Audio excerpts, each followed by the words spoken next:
This is TWiT.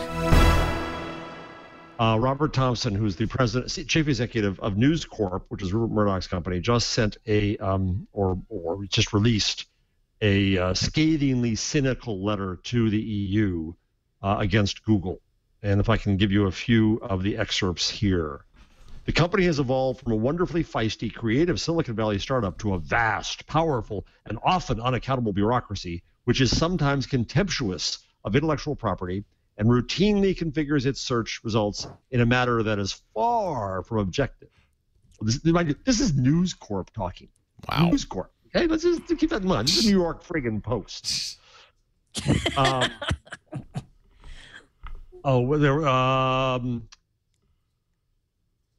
Where was the next one? Damn it, I looked for all the quotes so I could read them out.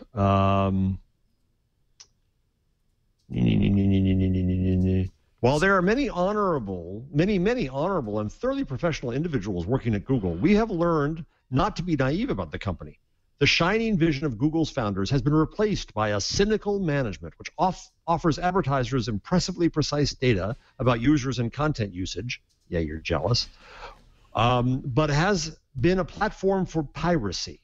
What? And the spread of malicious networks. What? All the while driving more traffic and online advertising dollars to Google.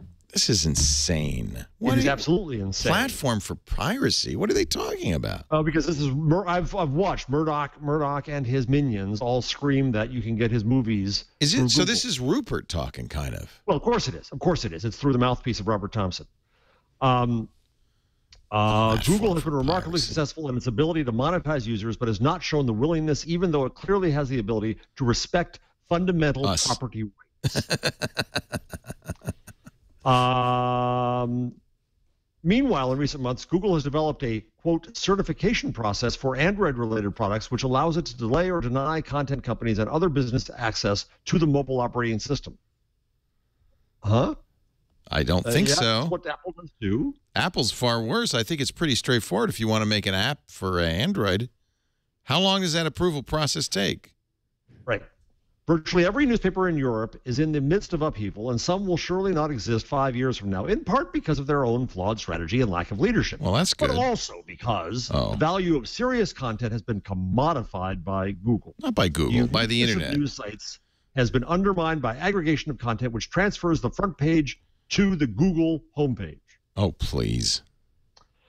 Readers have been socialized into accepting this egregious aggregation as the norm. No, it's what readers wanted. Right. We didn't want to read your stupid front page. We wanted to go right to the article we cared about. Exactly. Google didn't make us do that. It just made it possible. Exactly. The net made it possible. The web made it possible. It's called the internet.